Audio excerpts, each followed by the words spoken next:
You thought we had a 10-minute countdown?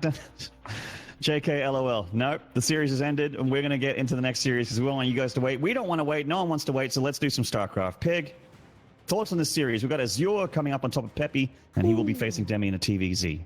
What do you reckon? I'm excited, man. This is going to be a good one, because what did we see from Azure earlier? It looked splendid, looked great versus Mio Micah, and tell me Micah just kind of didn't give him a chance to play, smacked him down.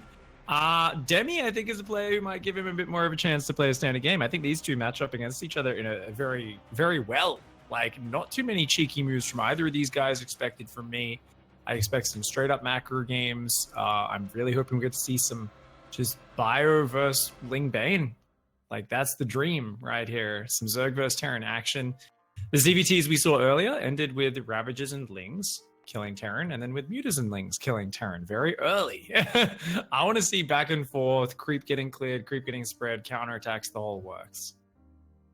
Yeah, that's my favorite. Like, that's the reason why TVZ has been my favorite matchup for so long, is that that really, like, very mobile, very micro intensive unit composition against the other races version of that, whether it be Ling Bane Muta against Bio Tank. I'm even really loving Ling Bane Hydra against Bio Tank, but essentially the Terran's got to go Bio Tank. That is the critical ingredient to me enjoying a really good TVZ. I've seen some really great mech games. I do like the meme stuff from time to time, but Bio Tank to me is just the purest form of Terran versus Zerg, and part of the reason why I love this matchup so much.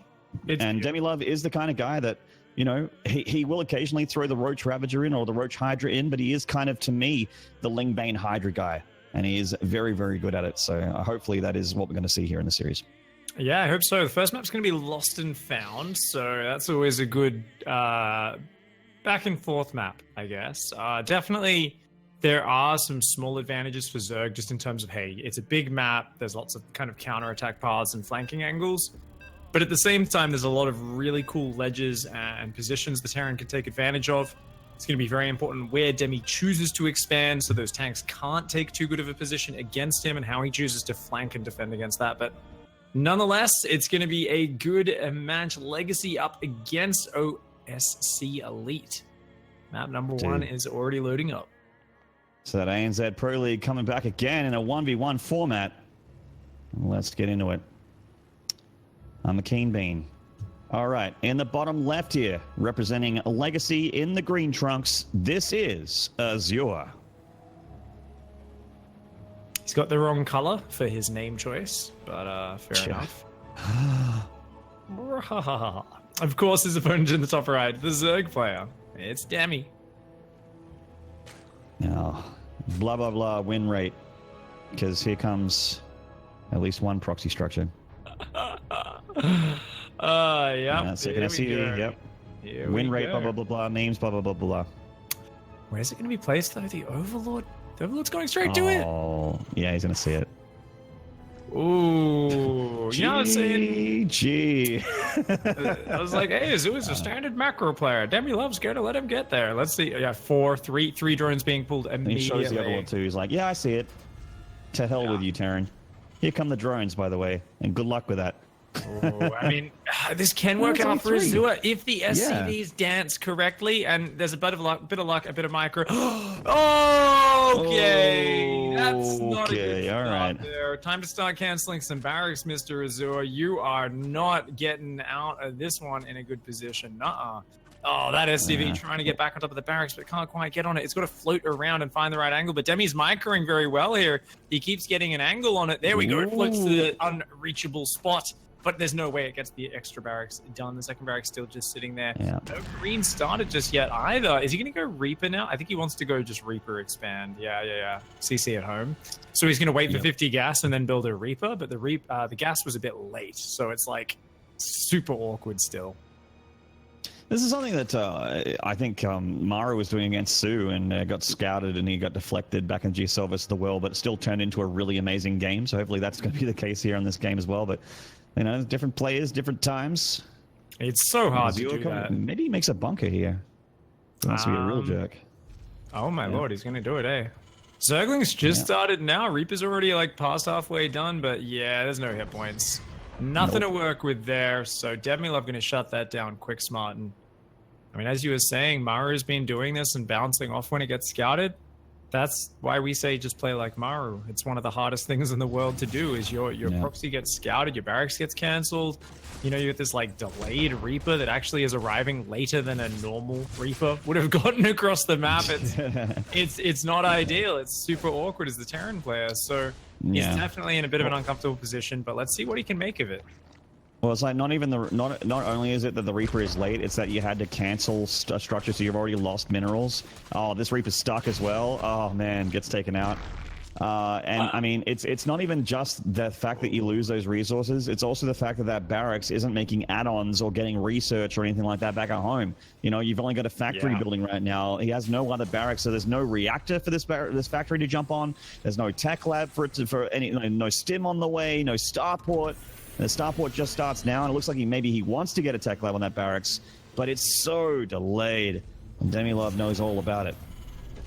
Yeah, I mean, even these Zerglings are going to be able to deny the natural from mining. If Azure drops a mule on the low ground, he's going to be so sad because Ling speed is done. The Zerglings can poke in. For now, they shouldn't know. Yeah, I'm with you there. Go get the mules. This makes a lot of sense for Demilov to stop the natural from happening for quite a while. There's no Hellions to worry about. Wow, he dropped a mule on the low ground as well. Greedy boy Azure. As I said, Azure is like such a greedy Terran normally, which is why I do get surprised when he proxy barrackses. But you got to mix it in. You got to mix it in. Hellions are now on the way. A Viking as well. Third CC has been spotted. Demilov knows he has a free pass to drone for the next 6 years in this game, but he's actually going up to the gases and the Roach Horn quite quickly. So I think Demilov might be thinking about a big Roach attack to finish this game off. Yeah, I mean, the Roach Horn is going down, and he's not making too many drones back at home. He's going to get up to past the 40-minute mark, the 40 drone mark, but not sure how far he goes as far as drone count goes after that. You see, he sees that third command center, and Demilov knows that he can really punish by making a lot of roaches right now, and he does just that. I think just Ravagerling all in, right? Surely you just make like 10 Ravagers here, 56 Zerglings. Exactly, 56. Not 57, not 55, 56. No, you better not make 55. Yeah, and then you make sure you use the attack move command, which I'm sure Demi figured out a while ago. He's got such a big lead, honestly. This is just like the perfect strategic choice. You've seen there's a Viking first. You know there's not going to be a Banshee. Even though Azure is going to tank production now, he'll have one tank in time for this. No bunkers, next to no Marines. It's not a good set of circumstances for the Terran. Yeah, and Demilov's just rallying those units across the map, and Azure is just playing irregular TVZ to try and follow up. The Liberator is out again, going towards the main base. He actually might have seen the edge of that Ravager there, but perhaps not, as he's got that Viking killing Overlords. There's that Ravager spotted by the Hellions, and what has Azure got back at home? Not a lot. Does have a Wolf at the front that'll buy a few seconds. That first tank is out. Oh my, Shades of Lenok. There's nothing to spot the high ground, but the tank moves to the low ground. He's going to try and hang on down there. This is madness from Azure. He's trying to defend that natural wall in. This is very ambitious, but that tank in the open, the triple pile goes down. The tank is going to fall. And indeed it does. The SCV's there fighting, but there's no damage behind them. A single Marine, the only unit with an actual gun here. Yeah. And that's going to be GG, unfortunately. There's no bunker. He got killed. The tank is dead as well. There's one more tank on the way here for Azure. He's killed four drones on the other side of the map with that Liberator, but it's about to die to the Queens. And this one tank, while it might be a deterrent for a few units, he's up against 5 Ravagers here, and they're going to triple bile that thing down. And that's basically just going to be Marines left for Azure, which isn't going to be enough. There's way too many Lings here, and the Ravagers are still alive for Demilov. Yeah, that siege tank moving to the low ground, you know, it was, I think, a crucial mistake, but he was already in a very hard position there. Demi with a clean and easy Game 1 victory, taking advantage of the barracks being built so close. I think as Azure were to choose that strategy, he must have been watching some Demi games and seen the Overlord go in a different direction. Must have seen it checking to the north side or something like that. Because building the barracks there on ladder, that's going to get scouted more than half of the time. So I think Azure went into this saying, I know Demilov normally scouts the other direction. Demi very cleverly changed it up here, said, well, there's a good chance that someone could take advantage of it. Varying my Overlord paths, check for any nearby barracks, finds it, pulls the drones, shuts it down. Good advantage and good finish there for Demi. So pretty clean and simple for the Zerg player. Yeah, it was pretty straightforward there. Saw the third CC, punished him. And Azure showing signs of just being a bit of a greedy boy in this matchup. He's Yeah. taking unnecessary risks, or taking risks, I should say. Maybe not unnecessary because he doesn't want to come back, but taking risks, and Demi Love being too good to let him get away with it. Yeah, So that it was like Micah again. Yeah, and I mean, in this case, it was like, you know what, there was all the information there, right? And there wasn't really much Azure could do differently in the follow-up to that to change it, because you just can't get anything that shoots up unless you build like a cyclone to kill the Overlord. Like, your barracks is just too far away. So rough start there for Azure. Next map is going to be 16-bit, and I will eat my shoe if he tries to proxy barracks again. That would be an insane gamble. He would only try that if he has literally zero confidence in beating Demi in a macro game. Yeah.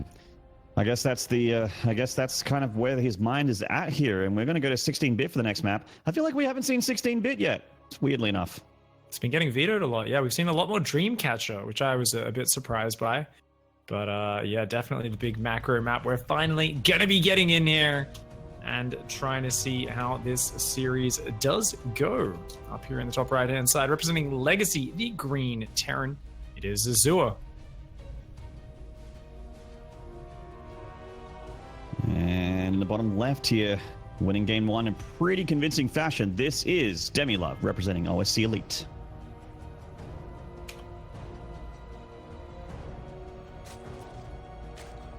So yeah, 16-bit is an interesting map because you do, of course, get this free in-base. It can, to some extent, be sieged across the gap, but it's pretty rare to see someone kind of reach over there. I'd say the bigger threat, which you don't see very often these days, but very occasionally you will, it's Range Liberators, because they can kind of set up on that back base. They can set up on this front base as well behind it.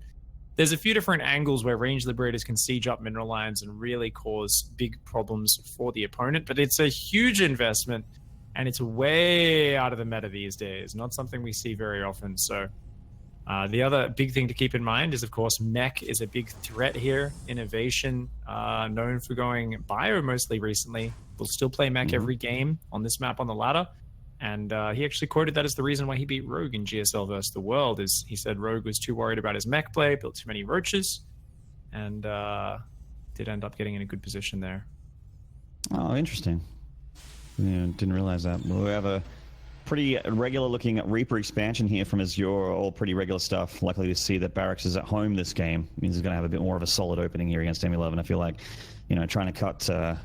Trying to get a little bit too cheeky is going to be a mistake, although, playing the longer game against Demi also historically has hurt a lot of Terrans in the past. But, there are definitely players, especially tomorrow, that are more than happy to play the longer game against Demi Love and have found success in there as well. Like your Hut, your Seether, even your little brother who's not playing today.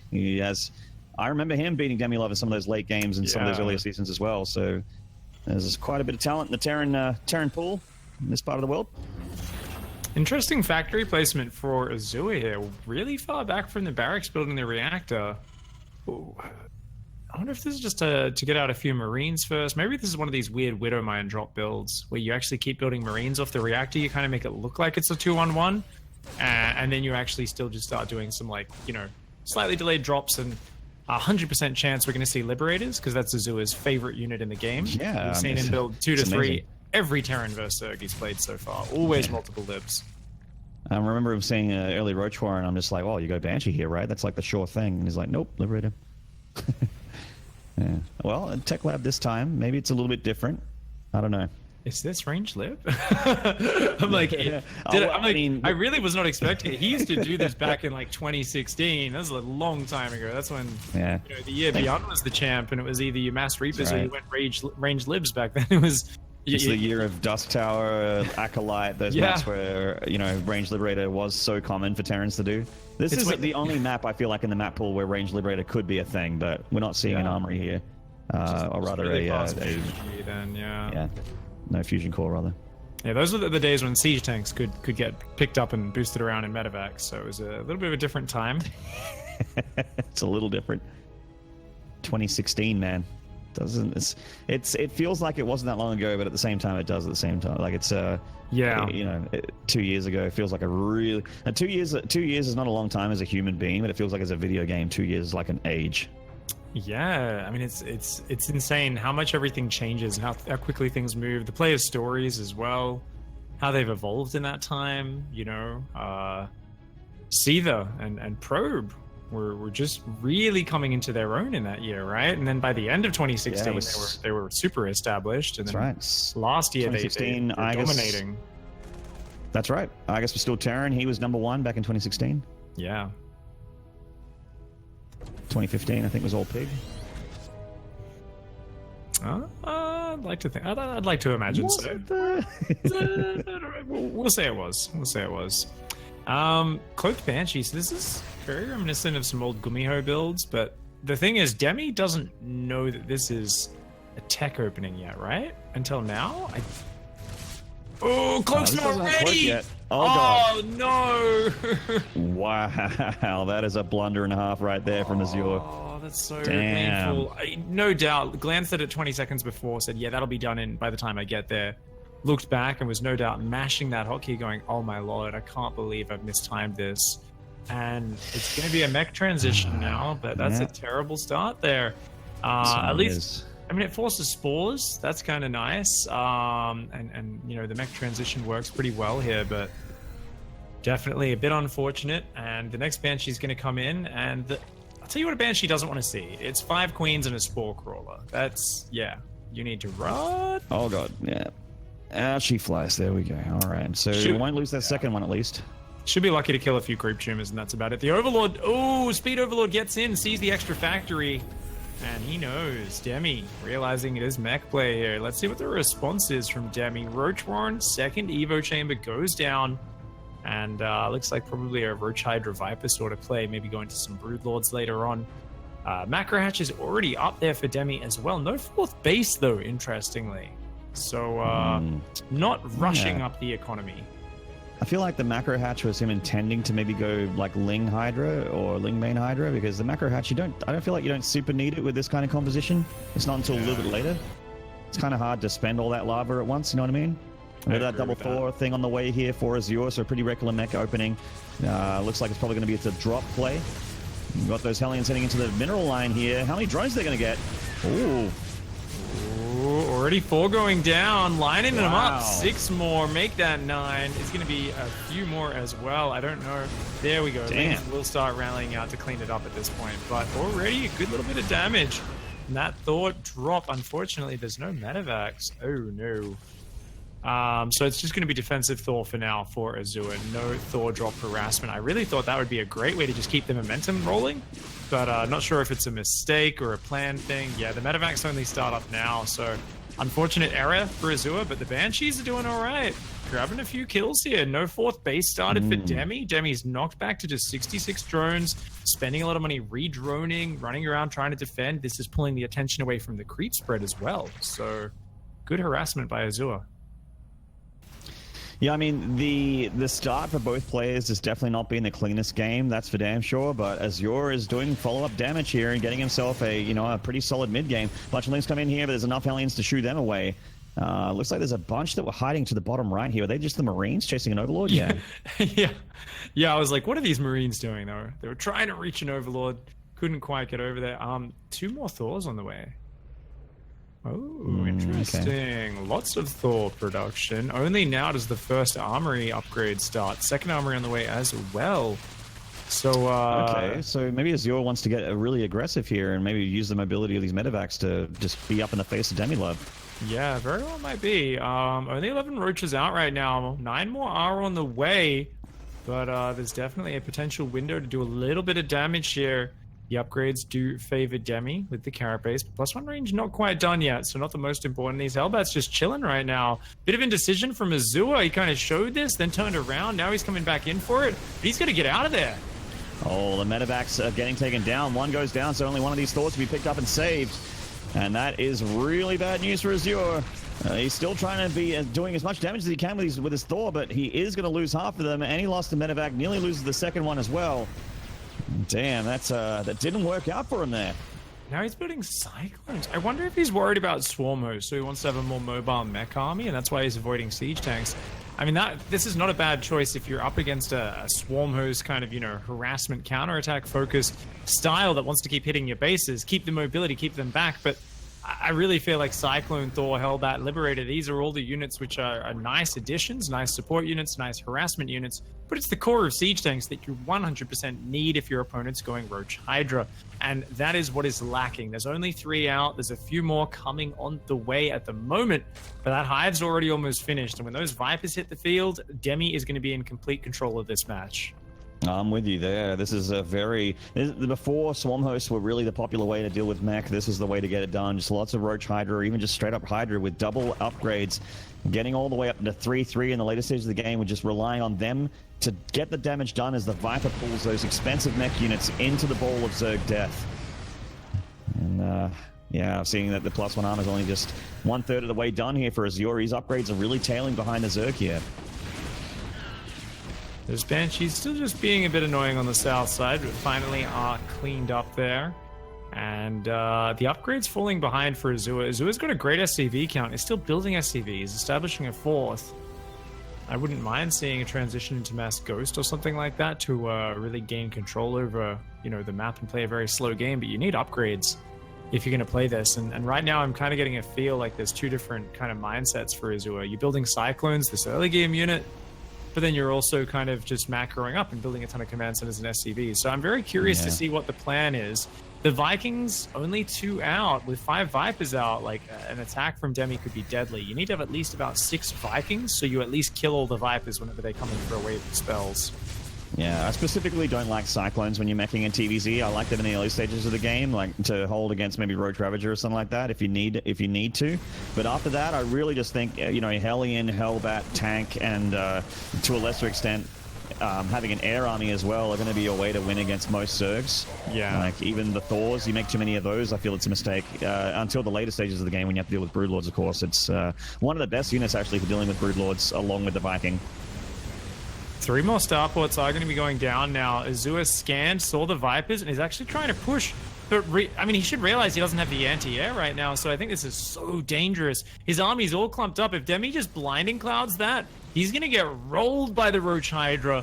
But if he can set up a spread, maybe he can make this work. He's trying to move forward, establish a position. So much energy on these Vipers, but of course these Thors with a single target damage mode, if these Vipers come in for blinding clouds, very likely they won't go home alive either. So be very, very careful. Yeah, and there's a lot of meat up front with the Hellbat Cyclone. Thors as well. Tanks, though, are spread very far back. They're not really all up here, and there we go. Those abducts starting to come in. Get over here. The Viper's most reliable ability in these scenarios, and oh my lord, a ton of roaches coming in there. We've got these Vipers starting to slowly pick away at these units. Demi doing massive economy damage behind this, which there really is no answer to at this moment. And there we go, these Abducts continuing to come in, just picking away all of the valuable Terran units. Demilov barely even needs to defend this base. He's already got 2 extra fresh bases on the south side of the map, but he is going to start trying to fight this. I think this is a bad call at this point. It started out well, but engaging there, that was a big turnaround. Yeah, that was an overextension and a half there from Demilov. Now, the tanks don't have much support, but there's also no locusts to have to worry about, so they kind of don't need it. This hatchery's still in quite a bit of trouble. 26 more roaches away for Demilov. He is cracking inside the main base of Azure here. Azure also saved that command center. He lost a lot of workers, but he still has more where that came from. And this CC is going to be back on location shortly, and that hatchery is going to go down. When the flying pad runs out here, he needs to finish that hatchery off. He's got to click on it, but he doesn't. He doesn't land the hits. The hatchery survives, Maynard. Demi keeps that alive. Does lose 20 drones, though. So I'm still gonna try and center us here and say, hold on a second. Why did Demilov fight so hard to defend that hatchery? He was picking away so efficiently, but he left his drones mining. They all died on the base. He lost a ton more units than he needed to. And Azure has a 5th base in the north side of the map. This was a perfect scenario for Demi to take a lead. He's now remaxed on roaches, which are not the unit he wants right now. He's very slowly redroning, but he's out of lava at this point. And I feel like he's making ravages. He's kind of frozen up on his tech. Meanwhile, Azure transitioning into Banshees, tanks, still very low on the Vikings, which, it worries me. There's still Vipers out there, and there hasn't really been any response to them yet. Also, one of the biggest things here is that there's a couple of gases, or at least there's one in the main that isn't fully saturated here, and Azure is desperately needing gas. He's not getting his +2 armor upgrades. He's not getting 3/3 for his mech. He's not getting ship weapons.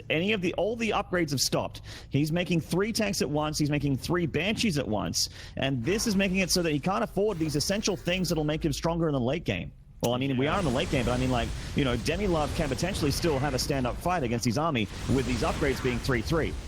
Yeah, up to 93 SCVs as well is Azure, so the army supply massively in Demi's favor. Little bits of harassment like this are good. I mean, Azure is just taking the map, so all you need to do is keep Demi at home. I think that's a Liberator on the top side of the map coming in as well for a bit of harassment. Yeah, that's queued up to siege. These sort of harassments are great. This just keeps Demi busy.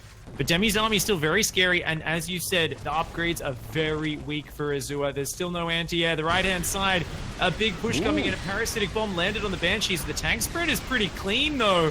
Where's the blinding clouds? Where's the abducts? There we go. Now they come in, and I think that might be enough. The army is just so small for Azure. The upgrades 3-3 versus 2-1. So crushes him. Demi. They're just overwhelming numbers and overwhelming upgrade advantage here for Demilove, and he breaks through Azure's defenses. It looked like there was a lot of hope there for Azure, but didn't have what it takes to finish him off, and that's going to be a 2-0 for Demilove there in the losers bracket final. So that means we're going to a decider. I think that's the next phase of this bracket, is we're going to see Demi against Probe, I believe, is the next match. Yeah, absolutely. That will be the losers bracket grand finals. Rematch. I'm sorry, I shouldn't call it the losers bracket grand finals. That's terrible terminology. That's not the correct terminology. It's just the losers bracket final. Yeah, the losers bracket final, because it's like there's a final and then there's another final. But the final that I was talking about is actually losers round 5. This is the actual final. Yeah. And both of these players are going to get a crack at me and Micah as a grand prize. This is all for seeding, of course. The players have qualified for tomorrow. The top 14 are going through to meet Hut and Seether, who didn't have to play today as they were our WCS representations in Valencia. They won the qualifier last season. So those 14 players plus Hut and Seether will make our top 16 for tomorrow, and that'll be when we start throwing lots of money out. Today is just for seeding. Yeah, so it's kind of the open qualifier today. Tomorrow is the real deal. It's the top 16 of Challenger. Playing it out to see who can, of course, seal the deal, who can get those top 2 spots, those coveted seeds into the 3rd group stage of WCS Montreal. And that, of course, chance to really get your name out there on the big stage, have a big performance there at the last WCS circuit stop of the year. But, I mean, great play by Demi throughout this series. Hats off to him. Azure had some flashes of brilliance throughout there, didn't he? But you know, I think a bad start to the series with the proxy barracks. I don't think he wanted to really show his builds too much, is the sense I got from that series. As we get into the deeper seeding matches, definitely didn't feel like he's been practicing as much mech with the forgotten upgrades, one of the most important parts of mech there. So he did a great job of mass expanding and so on, but yeah, I think he did forget a few things. And normally, you know, forgetting to build workers is a bad thing, but also forgetting to stop building workers at some point can also be a bad thing. You know, he was getting full TY right there with 101 workers, and actually Hut did that. I remember Hut doing that on stage. Yeah, it was actually, I think it was on Blackpink or something like that. But it was like 108 or something ridiculous. Yeah. So shout out to TY. Good times. Well, we're going to take a short break, and when we come back, it's going to be Demilove versus Pro rematching. So don't go away. That's going to be a good time, and we'll see you then for more games.